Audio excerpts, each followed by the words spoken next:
ఒక person financial advice కోసం workshop login అయ్యాడు.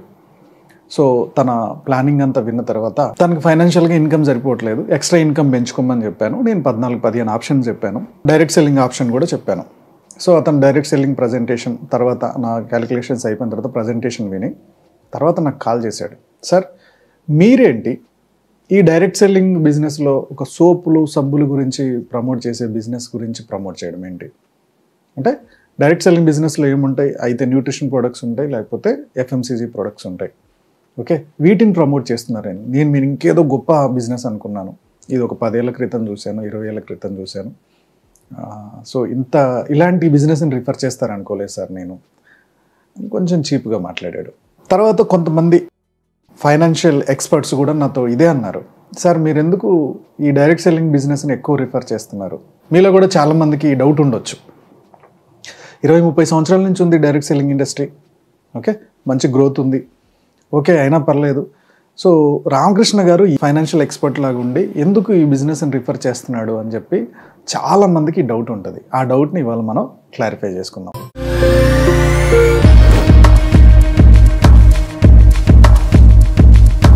హలో ఫ్రెండ్స్, ఈరోజు నన్ను చాలామంది అడుగుతున్న ఒక డౌట్ గురించి క్లారిటీ తెచ్చుకుందాం. ఎందుకని మీరు డైరెక్ట్ సెల్లింగ్ బిజినెస్ని ప్రమోట్ చేస్తున్నారు అని చెప్పి చాలామంది అడుగుతున్నారు. నేను అసలు డైరెక్ట్ సెల్లింగ్ బిజినెస్ని రిఫర్ చేయడానికి కొన్ని రీజన్స్ ఉన్నాయి. ఆ రీజన్స్లో ఫస్ట్ రీజన్ ఏంటంటే, ఒక person MBA expert, MBA final అయిపోయింది. సో ఒక బ్యాంక్ ఎగ్జామ్స్ కోసం బాగా కష్టపడ్డాడు. బ్యాంక్ గవర్నమెంట్ ఎగ్జామ్ కొట్టాలని ఒక 3 సంవత్సరాలు దాని మీదే కూర్చొని ప్రతి కాంపిటేటివ్ ఎగ్జామ్ రాసుకుంటూ వచ్చాడు. ఓకే, ప్రతి బ్యాంక్ ఎగ్జామ్ రాసుకుంటూ వచ్చాడు. సో కానీ బ్యాడ్ లక్ ఏంటంటే ఇతను బ్యాంక్ ఎగ్జామ్ క్వాలిఫై అవ్వలేదు, వాళ్ళ ఫ్రెండ్ క్వాలిఫై అయ్యాడు. ఓకే, తన రూమ్మేటే క్వాలిఫై అయ్యాడు. సో దానికి దాదాపుగా స్టార్టింగ్ శాలరీ ఒక 50,000 ఉండే, తర్వాత ఇవి పెరుగుతూ తనకి దాదాపుగా 70,000-75,000 దాకా శాలరీ వస్తుంది. ఇతను ఏం చేశాడంటే ఇంకా ప్రయత్నాలన్నీ మానేశాడు. ఓకే, ఇంట్లో వాళ్ళు కూడా చాలా ఫోర్స్ చేస్తున్నారు, ఇంకా మ్యారేజ్ చేసుకోవాలి, నువ్వు లైఫ్లో సెటిల్ అవ్వాలని. సో ఇతను ఒక 30,000 ఇన్కమ్కి ఒక ప్రైవేట్ బ్యాంక్లో జాయిన్ అయ్యాడు. నెమ్మదిగా అతనికి ఈ 5 ఇయర్స్లో 42,000 శాలరీ వస్తుంది. సో భవిష్యత్తులో రిటైర్ అయ్యే టయానికి వీళ్ళ ఫ్రెండ్కి ఎవరైతే గవర్నమెంట్ జాబ్ వచ్చిందో ఆ ఫ్రెండ్కి ఒక 1 lakh దాకా శాలరీ పెరిగే అవకాశం ఉంటుంది. ఇన్ఫ్లేషన్ ప్రకారం గవర్నమెంట్ డిఏ పెంచుతూ ఉంటుంది కాబట్టి, ఓకే, అతనికి గ్రేడ్ల ప్రకారం వచ్చే ఇంక్రిమెంట్లు ఉంటాయి కాబట్టి, సో ఆ ఎక్స్పీరియన్స్ ప్రకారం కొద్దిగా జాబ్లో కూడా కేటగిరీ పెరుగుతూ ఉంటుంది కాబట్టి ఇతనికి 1,50,000 అయినా రిటైర్మెంట్ ఆయనకు వచ్చే ఛాన్స్ ఉంది. మాట వరుసగా చెప్తున్నాను నేను. కానీ ఈ 30,000కు వచ్చిన వ్యక్తి ప్రతి 100 మందిలో, ఇట్లా ప్రైవేట్ ఉద్యోగాలలో ఉన్న వాళ్ళలో ప్రతి 100 మందిలో ఒక 40 ఇయర్స్ వరకు వాళ్ళకి శాలరీ పెరుగుతూ ఉంటుంది. ఓకే, సో ఒక 5% చొప్పున పెరుగుతున్నా ఒక ₹1,00,000 దాకా వస్తుంది అనుకుందాం. 40 దాటిన దగ్గర నుంచి అయితే మేనేజరో గ్రూప్ లీడరో అవ్వాలి, లేకపోతే ఒక నార్మల్ పర్సన్ అవ్వాలి. టీమ్ లీడర్ అయినా లేకపోతే ఒక మేనేజర్ స్థాయికి వెళ్తే 100లో ఒక 2-3 ఆ స్థాయికి వెళ్తున్నారు, వాళ్ళకి శాలరీ బాగుంటుంది. మిగిలిన 97-98 మంది ఒక నార్మల్ ఎంప్లాయీ లాగా ఉండిపోతున్నారు. ఆ వచ్చే శాలరీయే రావాలి, ఇంకా పెరిగే ఛాన్స్ లేదు. ఒక్కొక్కసారి వీళ్ళ శాలరీకి 2-3 వస్తారు కదని ఒక ఉద్దేశంతో వీళ్ళని ఎక్కువ వర్క్ బర్డెన్ ఇవ్వడం కానీ, లేదా వాళ్ళంతటా వాళ్ళు పోయి ఒక సిచ్యువేషన్స్ కానీ క్రియేట్ చేయడం జరుగుతూ ఉంటుంది. ఈ ప్రైవేట్ ఉద్యోగంలో జాయిన్ అయిన వ్యక్తి జీవితాంతం ఆ 40,000, 50,000లోనే ఉండిపోవాలన్నా? ఇతను కష్టపడ్డాడు, ప్రైవేట్ జాబ్ చేస్తున్న అతను, గవర్నమెంట్ జాబ్ అతను కష్టపడ్డాడు. సో ఆ కాంపిటీషన్లో ఒక అబ్బాయికి కలిసి వచ్చింది, అతను ఉద్యోగం చేస్తున్నాడు. సో స్టెప్ బై స్టెప్ ఇంక్రిమెంట్లు వస్తున్నాయి. కానీ ప్రైవేట్ జాబ్ చేస్తున్న వ్యక్తికి ఒక 10-15 ఇయర్స్ బాగానే ఉంది, తర్వాత ఇన్ఫ్లేషన్ తగ్గట్టు ఇంక్రిమెంట్ పెరగట్లే. వస్తున్న ఖర్చుల్ని తను ఎలా హ్యాండిల్ చేయాలి? ఆ జాబ్ మంచి జాబ్ రానందుకు గాను, లేదా ప్రైవేట్ దాంట్లో ఒక మేనేజరు టీమ్ లీడరు అవ్వనందుకు గాను లైఫ్ లాంగ్ ఆ స్ట్రగుల్స్ పడుతూనే ఉండాలనా?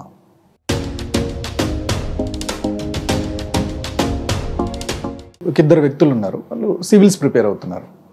ఒక వ్యక్తి గ్రూప్ 2 కొట్టాడు, ఇంకో వ్యక్తి గ్రూప్ 2 కొట్టలేకపోయాడు. 3-4 సంవత్సరాలు కష్టపడ్డా కానీ గ్రూప్ 2 రాలేదు.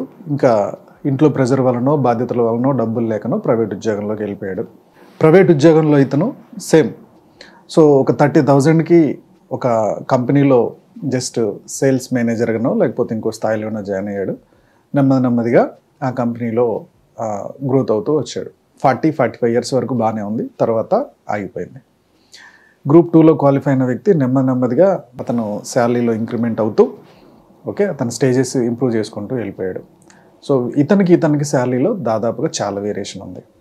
సో గ్రూప్ 2లో క్వాలిఫై అవునందుకు కానీ లైఫ్ లాంగ్ ఈ ప్రైవేట్ జాబ్లో చాలని జీతాలతో అలా స్ట్రక్ అయిపోవాల్సిందేనా?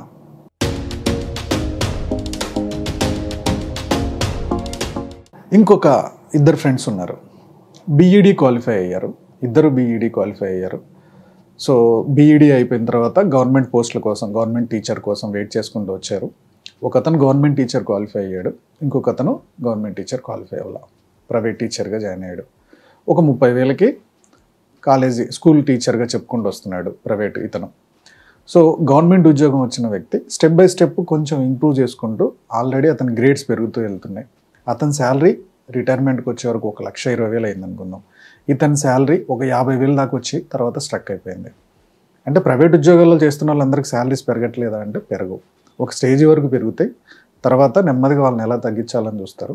వాళ్ళ ఎక్స్పీరియన్స్, వాళ్ళకి వచ్చిన రిజల్ట్ని బట్టి కొన్ని ప్రైవేట్ కాలేజీలు తీసుకోవడానికి ఛాన్స్ ఉంది. అంటే ప్రైవేట్ ఉద్యోగానికి వెళ్ళిన 100 మందిలో ఒక 20 మంది సెటిల్ అవుతారేమో, 80 మంది సఫర్ అవుతూనే ఉంటారు. ఓకే, సో ఇలానే ఒక ఐటీఐ చేసిన పిల్లోడు ఉన్నాడు, లేదా డిప్లొమా చేసిన పిల్లోడు ఉన్నాడు, డిగ్రీ జస్ట్ ఎలక్ట్రానిక్స్ ఇంజనీర్ చేసిన వ్యక్తి ఉన్నాడు. ఓకే, సో గవర్నమెంట్ జాబ్ కొట్టలేకపోయారు. సో లేదా ఒక మంచి కంపెనీలో జాబ్ కొట్టలేకపోయారు, ఒక నార్మల్ కంపెనీలో లైఫ్ నెట్టుకుంటూ వస్తున్నారు. సో ఇప్పుడు నేను ఈ ప్రైవేట్ జాబ్ చేస్తూ ఒక 15-20 సంవత్సరాల నుంచి కష్టపడుతూ, సో దాంట్లో ఇంక్రిమెంట్ లేదు, బయటికి రాలేము, అందులో ఉండలేము. వీళ్ళు ఇంకేదన్నా చేద్దాం అనుకున్నప్పుడు ఈ 80 మంది ఉన్నారు కదా, 80% జనాలు ప్రైవేట్ జాబ్లో, ఈ 80% జనాలు లైఫ్లో సెటిల్ అవ్వడానికి ఇంకేమైనా ఆప్షన్స్ ఉన్నాయా? మరి ఏముంటాయి ఆప్షన్స్? ఏమున్నాయంటే ఈ ప్రైవేట్ జాబ్ చేస్తూ బయటకు వచ్చేసి ట్యూషన్స్ చెప్పుకోవాలనుకుందాం. ట్యూషన్స్ తోటి లక్షాధికారి అయిన వాళ్ళు ఎంతమంది ఉంటారు? జాబ్ చేసి వచ్చి ట్యూషన్ చెప్పుకుంటూ ఓకే ఫైనాన్షియల్గా బాగా స్టేబుల్ అయిన వాళ్ళు ఎంతమంది ఉంటారు? లేదు కర్రీ పాయింట్ పెట్టాలనుకుందాం. సో జాబ్ చేసి వచ్చి కర్రీ పాయింట్ సెటిల్ చేసుకొని కర్రీ పాయింట్తో అద్భుతంగా సెటిల్ అయిన వాళ్ళు ఎంతమందిని లెక్క పెట్టచ్చు? 1-10%. మిగిలిన 90 మంది నార్మల్గా ఆగాలి. వెనకాల ఆస్తిపాస్తులు ఏం లేవు, అత్తగారు మామగారి నుంచి ఏం రాలేదు, అమ్మ నాన్న నుంచి కూడా పెద్దగా ఏం రాలేదు, ఇతను ఉద్యోగం మీదనే డిపెండ్ అయ్యి నడవాలి. ఇతను ఒక 5 లక్షలు 10 లక్షలు తీసుకొచ్చి ఇంకేదైనా బిజినెస్ స్టార్ట్ చేశాడు అనుకుందాం, జాబ్ చేస్తూ బిజినెస్ చేశాడు అనుకుందాం, పార్ట్ టైం బిజినెస్. ఒకవేళ ఫెయిల్ అయితే ఈ 5 లక్షలను ఎన్ని రోజుల్లో తీర్చాలా? ఈలోపు పిల్లలు పెద్దగా అవుతున్నారు, ఇంటి ఖర్చులు పెరుగుతున్నాయి, వాళ్ళ పరిస్థితి ఏంటి? జస్ట్ సివిల్స్ క్వాలిఫై అవ్వనందుకు లైఫ్ లాంగ్ కాదు, ఒక శిక్షలాగా మనం నెట్టుకు రావాల్సిందేనా? Just BEd qualify teacher job qualify అవ్వనందుకు మనం అలా వండిపోవాల్సిందేనా?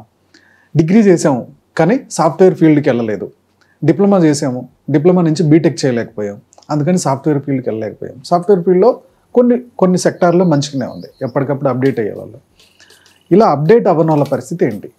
సో ఇలా ఎవరైతే కాంపిటీషన్కి ప్రిపేర్ అయ్యి ఓకే సో వాళ్ళు దాన్ని రీచ్ అవ్వలేక ఒక నార్మల్ ప్రైవేట్ కంపెనీలో జాబ్ స్టార్ట్ చేశారు, ఆ జాబ్లో కూడా టాప్ లెవెల్కి వెళ్ళలేకపోతున్నారు, సేమ్ ఒక మిడిల్ ఎంప్లాయీ లాగా ఉండిపోయారు.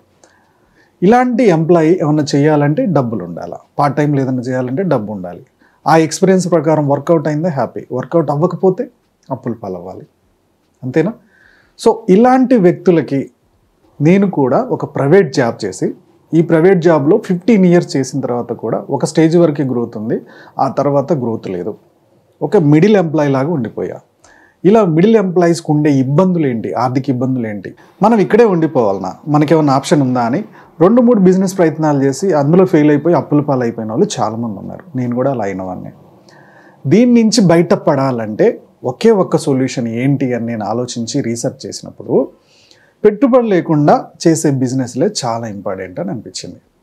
పెట్టుబడి లేకుండా చేసే బిజినెస్లు ఏముంది అనుకున్నప్పుడు చాలా బిజినెస్లు ఉన్నాయి, కానీ అవి మళ్ళీ జీవితాంతం కష్టపడుతూనే ఉండాలి. ట్యూషన్ పాయింట్ అవ్వచ్చు, కర్రీ పాయింట్ అవ్వచ్చు, స్విగ్గీ బాయ్ అవ్వచ్చు, జొమాటో బాయ్ అవ్వచ్చు, ఓకే, లేకపోతే ర్యాపిడో నడపవచ్చు, ఏదైనా సరే మనం ఓపిక ఉండి చేసిన రోజులే డబ్బులు వస్తాయి.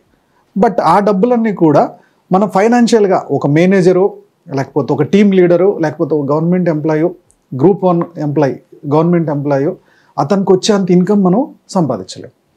అలాంటప్పుడు వాళ్ళ స్థాయిలో డబ్బు సంపాదించేసి కొంచెం లైఫ్ను మంచిగా సెటిల్ చేసుకోవాలి, ఫైనాన్షియల్ ఫ్రీడమ్ సాధించాలంటే ప్యాసివ్ ఇన్కమ్, ఒక్కసారి బిజినెస్ స్ట్రక్చర్ సెట్ చేస్తే దాని మీద ఇన్కమ్ వచ్చే ఆప్షన్నే direct selling is best option. నేను దాన్ని ఎక్కువ రిఫర్ చేస్తాను. ఈ డైరెక్ట్ సెల్లింగ్ కాన్సెప్ట్ మీద చాలా కాంట్రవర్సీలు ఉంటాయి. ఓకే, ఇది నెట్వర్క్ మార్కెటింగ్ అని, ఎంఎల్ఎం అని, జాయినింగ్లు చేయాలి బిజినెస్ అని, టీమ్ జాయిన్ చేస్తే డబ్బులు వస్తాయని 1,00,000 డౌట్స్ ఉంటాయి. ఆ కాంట్రవర్సీలు నడుస్తూనే ఉన్నాయి. 25 సంవత్సరాల నుంచి అది నడుస్తూనే ఉంది. ఓకే, సో ఈ కాంట్రవర్సీలు నడవడానికి చాలా రీజన్స్ ఉంటాయి. ఎవరైతే 80% ఫైనాన్షియల్గా బాగా ఎదగాలనుకుంటున్న వ్యక్తులు, వీళ్ళందరూ కూడా ఒక రాంగ్ డైరెక్ట్ సెల్లింగ్ కంపెనీలను పట్టుకుంటున్నారు. ఓకే, లేదా ఒక మనీ సర్క్యులేషన్ కంపెనీలు ఉన్నాయి, లేదా ఒక చిట్ ఫండ్ కంపెనీ ఉంది. ఇందులో నువ్వు జాయిన్ అయితే చాలు. ఓకే, ఒక ₹1,00,000 పెట్టి జాయిన్ అవ్వాలి. కొంతమంది ₹1,00,000 పెట్టి జాయిన్ అవ్వాలి, నువ్వు 10 మందిని జాయిన్ చేయాలి. ఇలాంటి వాటికే వెళ్ళిపోతున్నారు చాలామంది. ఒక ప్రోడక్ట్ ఉంది, ఒక సామాన్యుడు కూడా వాడగలుగుతాడు ఆ ప్రోడక్ట్, ఇంకొక 4గురికి రిఫర్ చేస్తే మనకి కమిషన్ వచ్చే బిజినెస్లోకి వెళ్ళట్లే. సో డైరెక్ట్ సెల్లింగ్ కాన్సెప్ట్లో లీగల్గా వెళ్తున్న కంపెనీలు చాలా ఉన్నాయి. కాకపోతే 90% ఇల్లీగల్ కంపెనీలు ఉండటం వల్ల దీన్ని కూడగట్టి అంత కన్ఫ్యూజ్ అవుతూ ఉంటారు. ఓకే, లీగల్గా ఉన్న కంపెనీల మీద ఎంత కాంట్రవర్సీలు వచ్చినా అది అర్థం చేసుకొని ఉన్న పర్సన్స్, 25 సంవత్సరాల నుంచి అది అర్థం చేసుకొని ఆ ప్రొడక్ట్స్ వాడుతున్న పర్సన్స్ ఎవరైతే ఉన్నారో ఇంతవరకు వాటిని వదలట్లా.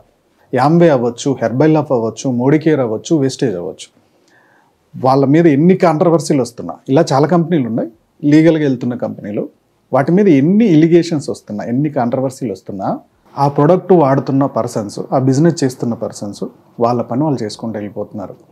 సో ఒకవేళ ఆ బిజినెస్ మోడల్ ఏమన్నా ప్రాబ్లం అనిపిస్తే గవర్నమెంట్ చూసుకుంటుంది, కంపెనీలు చూసుకుంటాయి. దాన్ని ఎలా మోడిఫై చేయాలి, ఇంకేం మోడిఫై చేస్తే లీగలైజ్ అవుతుంది అనేది గవర్నమెంట్, కంపెనీ, కోర్టు చూసుకుంటుంది.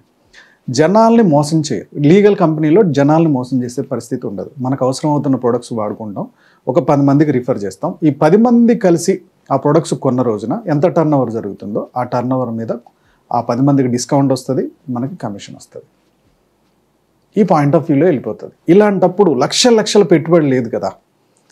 ఈ డైరెక్ట్ సెల్లింగ్ బిజినెస్ స్టార్ట్ చేయాలంటే ₹1,000, ₹2,000తో స్టార్ట్ చేయొచ్చు. సో ఒక మిడిల్ క్లాస్ ఎంప్లాయీ లక్షల పెట్టుబడి లేదు, ఒక 2,000, 3,000తో స్టార్ట్ చేసుకుంటున్నాడు.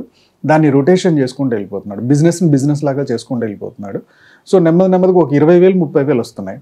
సో ఆ డబ్బులని పర్ఫెక్ట్గా సేవ్ చేసుకోగలిగితే లక్షలు కూడా వస్తాయి. నేను అంత దూరం కూడా పోవట్లేదు. నెలకు ఒక 20,000, 30,000 ఈ పార్ట్ టైంలో పెద్ద కష్టపడకుండా 2-3 గంటలు ప్రాపర్గా ప్లాన్ చేసుకుంటున్నప్పుడు, దాని నుంచి ఇన్కమ్ వస్తున్నప్పుడు, ఈ ఇన్కమ్ని ప్రాపర్గా ఇన్వెస్ట్ చేసుకుంటే ఎవరైతే లైఫ్లో బాగా సంపాదిస్తున్నారో వాళ్ళతో సమానంగా వీళ్ళు కూడా ఎదగలుగుతారు కదా. అందుకనే నేను డైరెక్ట్ సెల్లింగ్ బిజినెస్ని రిఫర్ చేస్తున్నా. ఎందుకు? పెట్టుబడి ఎక్కువ లేదు. ఓకే, ప్రొడక్ట్స్ జెన్యూన్గా ఉంటాయి. ఓకే, ఆ ప్రొడక్ట్స్ను వాడుతూ రిఫర్ చేయడం ద్వారా టర్న్ ఓవర్ జరిగితే ఆ టర్న్ ఓవర్ మీద కమిషన్ వస్తుంది. జస్ట్ జాయినింగ్ల మీద కమిషన్ రాదు. ఒక్కటి గుర్తుపెట్టుకోండి బాస్. లీగల్ ఇల్లీగల్ మధ్యలో చిన్న వేరియేషన్. నువ్వు ఒక 10,000 కట్టి జాయిన్ అవుతావు, నువ్వు ఒక 10 మందిని జాయిన్ చేయిస్తేనే నీకు కమిషన్ వస్తుంది. ఇది ఇల్లీగల్. నువ్వు ఒక 2,000, 3,000 పెట్టి ప్రొడక్ట్స్ తీసుకుంటావు, ఒక 10 మందికి ఇది రిఫర్ చేస్తే వాళ్ళు కూడా 2,000-3,000 ప్రొడక్ట్ తీసుకుంటారు. తర్వాత జాయినింగ్స్ రాకపోయినా సరే ఈ వచ్చిన వాళ్ళు వాళ్ళకి అవసరమైన ప్రోడక్ట్ కొంటున్న కొద్దీ మీకు కమిషన్ వస్తుందంటే అది లీగల్. డైరెక్ట్ సెల్లింగ్లో ఎప్పుడు లక్షలు పెట్టకూడదు. కాబట్టి 1,000-2,000తో లాస్ అయ్యేది ఏముంది? అందుకనే నేను రిఫర్ చేస్తాను. సో నా పాయింట్ ఆఫ్ వ్యూ అర్థమైంది అనుకుంటున్నాను. ఒక మిడిల్ క్లాస్ పర్సన్ లైఫ్లో సక్సెస్ అవ్వదామని అవ్వలేక ఆగిపోయిన పర్సన్కి ఇంకేదన్నా దారి ఉందంటే పెట్టుబడి లేకుండా పార్ట్ టైంలో ఒక మంచి పెద్ద ఇన్కమ్ తీసుకోవడానికి ఉన్న ఆప్షన్ ఇది, అంతే. అయితే ఈ ఆప్షన్లో కూడా అందరూ సక్సెస్ అవుతారా అంటే, ప్రొడక్ట్ బేస్డ్తో వెళ్తున్న కంపెనీల్లో డైరెక్ట్ సెల్లింగ్ బిజినెస్ అనేది స్లో అండ్ స్టడీగా వెళ్తుంది. రాత్రి కోట్లు కనపడవు, రాత్రి లక్షలు కనపడవు. సో అత్యాశతో వచ్చిన వాళ్ళకి ఇందులో ఏం కనపడదు. ప్రాపర్గా ఇన్కమ్ సంపాదించుకుందాం, ఒక పద్ధతిగా ఇన్కమ్ సంపాదించుకున్న వాళ్ళు సక్సెస్ అవుతారు. డైరెక్ట్ సెల్లింగ్ ఇండస్ట్రీలో కూడా అందరూ సక్సెస్ అవ్వాలని లేదు. దాన్ని ఎవరు ప్రాపర్గా ఇంప్లిమెంట్ చేస్తారో వాళ్ళు అవుతారు. దాన్ని జస్ట్ టైంపాస్ కోసం 2-3 నెలలు అబ్జర్వ్ చేసి వెళ్ళిపోతారు, వాళ్ళు సక్సెస్ గారు. ఓకే ఫ్రెండ్స్, నేను ఎందుకు డైరెక్ట్ సెల్లింగ్ కంపెనీస్ని రిఫర్ చేస్తాను అనే పాయింట్ మీకు అర్థమైంది అనుకుంటున్నాను. ఒకవేళ మీరు కూడా నేను ఇందాక చెప్పిన ఆ మిడిల్ క్లాస్ ఫ్యామిలీస్కి సంబంధించి ఇన్కమ్ పెంచుకోవాలని ఆలోచించే వాళ్ళైతే నాతో పాటు డైరెక్ట్ సెల్లింగ్ బిజినెస్ చేయాలనుకుంటే, సో కింద డిస్క్రిప్షన్లో వాట్సాప్ గ్రూప్ లింక్ ఇస్తాను, లాగిన్ అవ్వండి. దాంట్లో అడ్మిన్కి డైరెక్ట్ సెల్లింగ్ బిజినెస్ అని మెసేజ్ పెట్టండి. అడ్మిన్ మీకు కొన్ని డీటెయిల్స్ పంపిస్తాడు. ఈ వీడియో నచ్చింది అనుకుంటున్నాను. నచ్చినట్టయితే లైక్ చేయండి, కామెంట్ చేయండి, షేర్ చేయండి. Go self made.